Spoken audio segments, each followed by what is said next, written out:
Hey kiddos!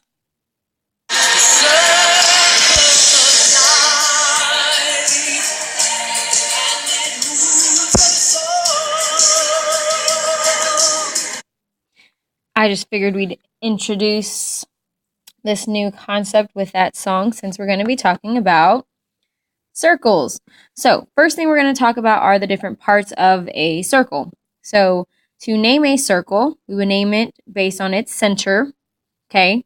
So, the point that's located in the center is how we name our circle. So, this would be circle I. So, notice this is the symbol, okay, of a circle, and the letter I is the point that's in the center. Radius. Radius is a segment that goes from the center to a point that's actually on the circle. So there are three different radius or radii, I should say, in this picture right here. And we would have radius IE, radius IG, and radius IJ. Next, we have the diameter. A diameter is a segment with end points on the actual circle that, more importantly, goes through the center. So the diameter here would be EG.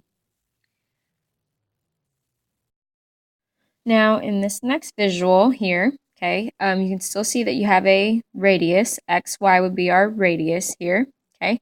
There's not really a given diameter in this picture. A chord is a segment with endpoints that are on the circle that do not go through the center, okay? If it goes through the center, then that makes it the diameter. So an example of a chord would be UV, and another example of a chord would be ZW, okay? This is where we need to recall previous information about our symbols here. We should hopefully recall that that is a symbol for a ray. This would be the symbol for a line. That is a symbol, I can't speak, for a segment, okay? So chords are segments, not lines, okay, but segments. So notice ZW can actually be a chord and it could be a line because it has both components. It has the arrows at both ends and it also has endpoints. So do keep that in mind. Secant is a line, okay, that passes through the circle. So it just basically means that it goes through the circle. So hence here, notice the change in the symbol here.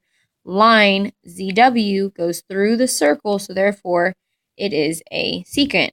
If I wanted to draw another example, I could have one like so, okay? That would be another example of a secant. Notice it doesn't necessarily have to go through the center or anything, it just has to go through the circle. All right, tangent. Tangent intersects the circle at only one point. So notice if I'm a secant, when I go through the circle, I intersect it at 2 points, okay? A tangent only intersects a circle at 1 point, which means it's not actually going to go through it.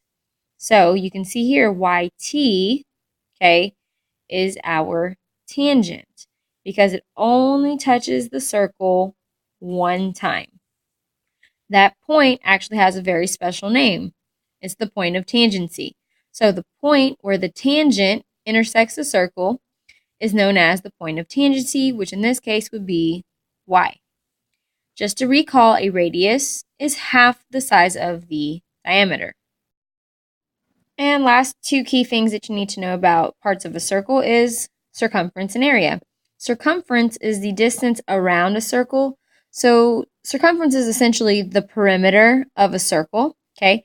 And we have two different variations of our formula. You can either use pi times the diameter, or you can use 2 times pi times the radius, okay? So d is our diameter, r is the radius.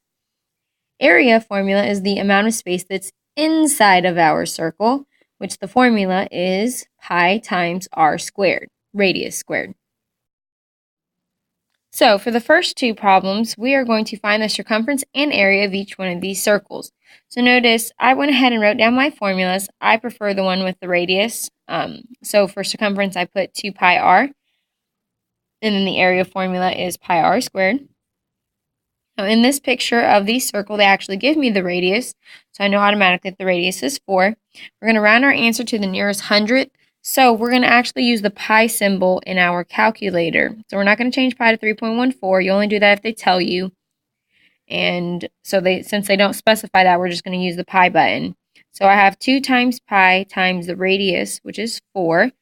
So if I put that all in my calculator, 2 times pi times 4, you get 25.1327. We're rounding to the hundredth, so the circumference is 25.13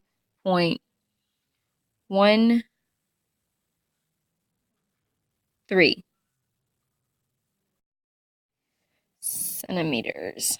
Okay, so that is our circumference.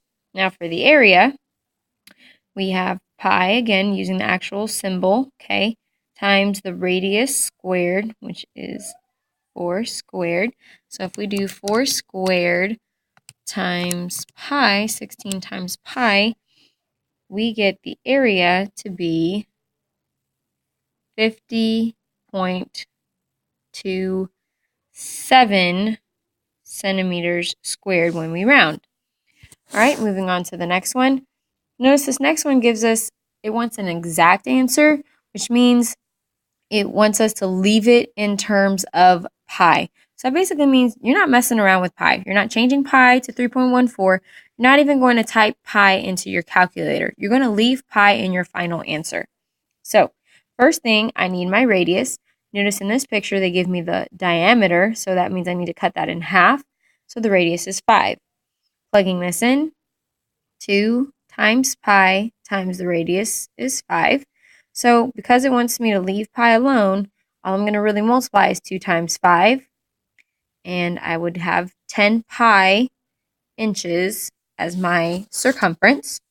Now to do the area, I'm going to have pi times r squared, which is 5 squared. 5 squared is 25. So my answer would be for the area, 25 pi inches squared. On this example, I want you to do this on your own, Oyo, and you're just simply going to name the parts of all the all the circles of this circle. So name all the possible parts that you see in the circle. So list any. Actually, there's a few things I'm going to add to this. Add some end points here so that you can actually be able to do this.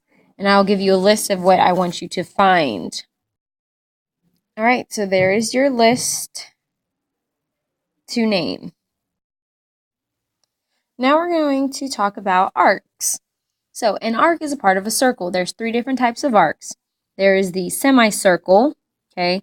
There's a minor arc, and there is a major arc. So in this first example, we can see that TRS, it's highlighted in yellow here, is considered a semicircle.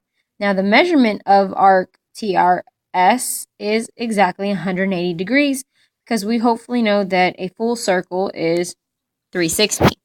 Now, the arc labeled here in green, arc RS, is a minor arc, okay? Now, the measurement of arc RS is going to be actually congruent to the measurement of angle RPS, which is the central angle, okay? So central angles, okay, are equal to their arcs. Now, a minor arc, if you will notice, is going to be shorter than a semicircle. RTS here, okay, is a major arc. RTS, so it's highlighted in blue, is a major arc. Now, a major arc is longer than a semicircle, so we should automatically conclude that RTS is definitely more than 180 degrees. Now, to find the measurement of arc RTS, you would take 360 degrees, which is the whole circle, and you would subtract the measurement of the smaller arc, or the minor arc, RS. That's one way to go about solving it. Now, as I mentioned before, to find a measurement of an arc, you can use its central angle. Now, the measurement of an arc is based on, or it's equal to, its central angle. So, for example, if I'm looking at arc AB, okay, I can see that its central angle is angle AXB. So, therefore, if A measurement of angle AXB is 81 degrees, then the measurement of arc AB is also 81 degrees.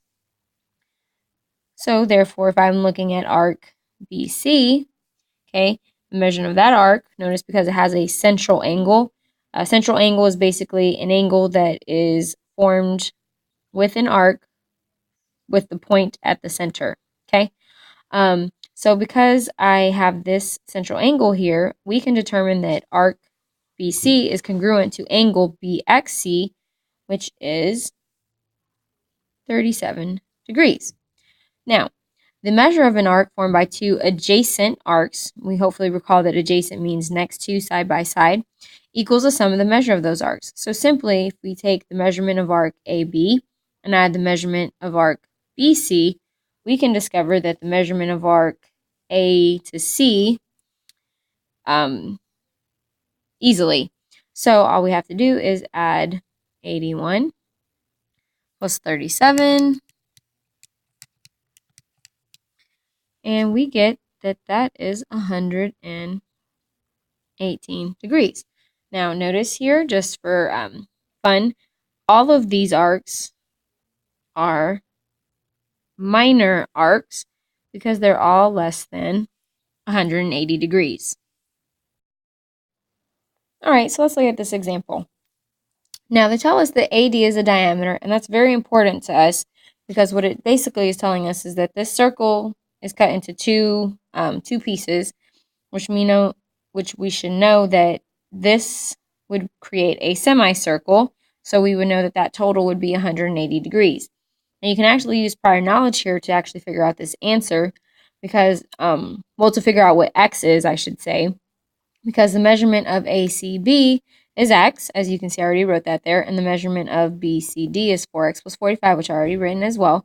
And we can easily see that these two angles are adjacent, but more importantly, they're on a straight line, which means that they are supplementary, which would conclude that they add up to 180 degrees.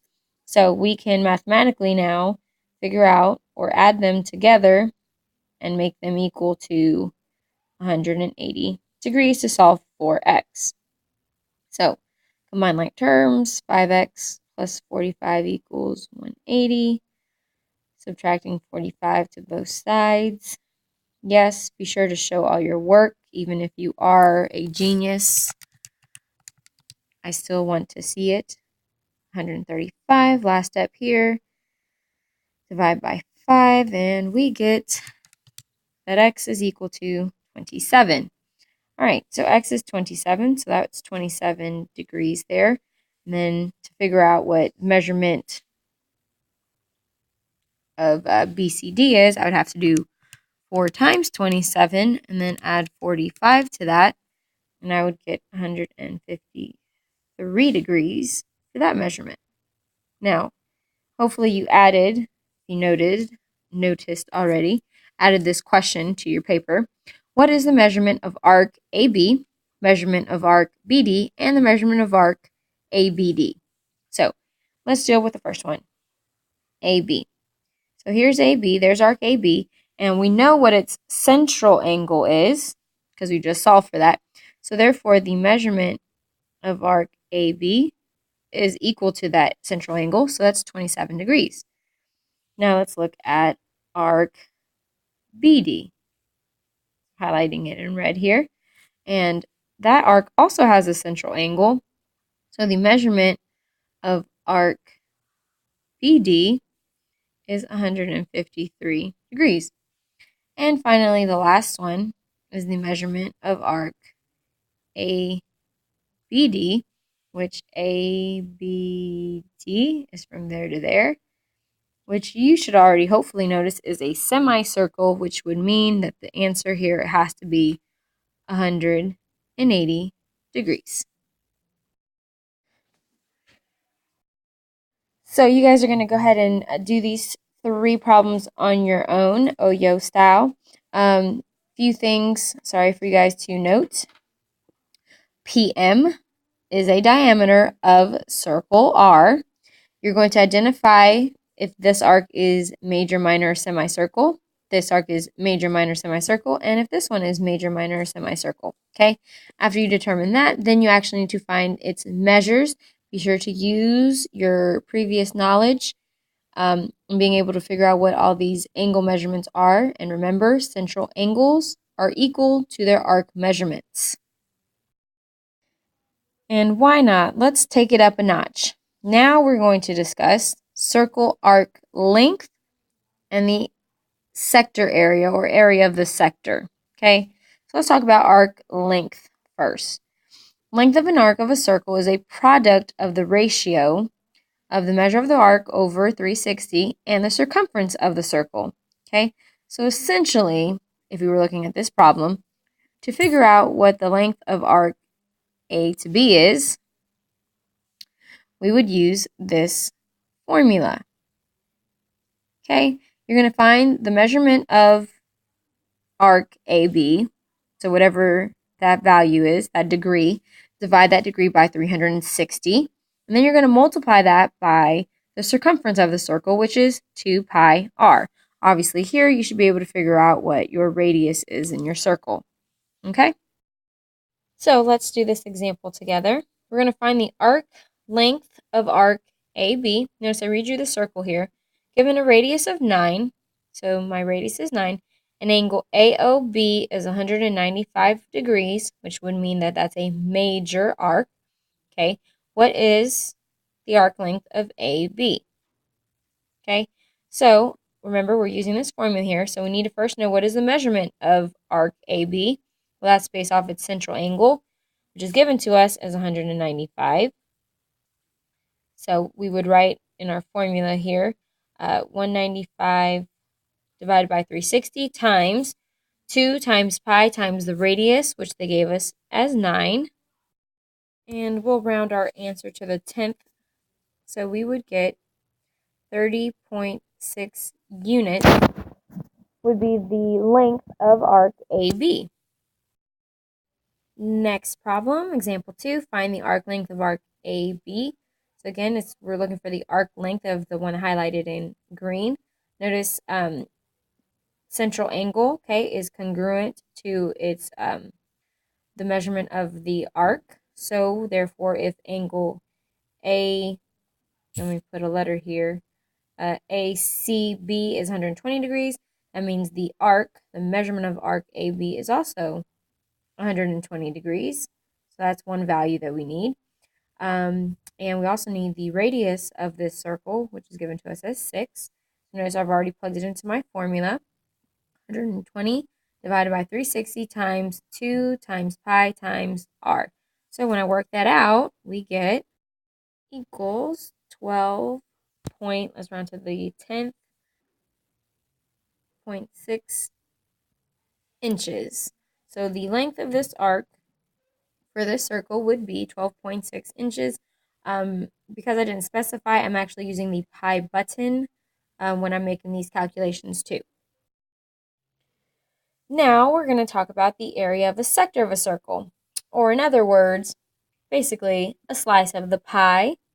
Okay, area of a sector is a slice of a circle, is the product of a ratio of measure of arc divided by 360 times the area of a circle. So in other words, it's very similar, if you haven't noticed, to the arc length. The only difference between the two is arc length uses circumference. Area of a sector uses the area of a circle. Okay, so very distinct differences between the two. So you should hopefully remember this. Okay, so remember, area of a sector is basically the slice of the pie. So we're actually looking for what is this area of this whole piece of the pie. So let's look at our first example. Given a radius of 12 and angle AOB is 95 degrees, find the area of the sector. So let me draw the picture for you. All right, so there's my pretty picture with all that information. So let us figure this first part out. Well, we have to know what is because if you recall our formula, it's the measurement of the arc that we're dealing with that we need to know first. So according to this, the central angle is 95 degrees. And that's going to be congruent to its arc. So therefore, the measurement is 95 degrees. So when I put it into the formula, 95 over 360 times. Now remember, we're doing area of a sector. So I'm using the area formula of a circle, which is pi r, which is 12 squared. So when I work that out, we get the area to be 119.4 units squared when you round to the 10th. All right, let's look at another example. So finding the area again of this sector. So notice they've already highlighted the area for us. We need to discover what is the measurement of arc AB, which will be congruent to its central angle. So therefore, it's also 72 degrees. Now that I know that, we can plug that into our formula. 72 over 360 times.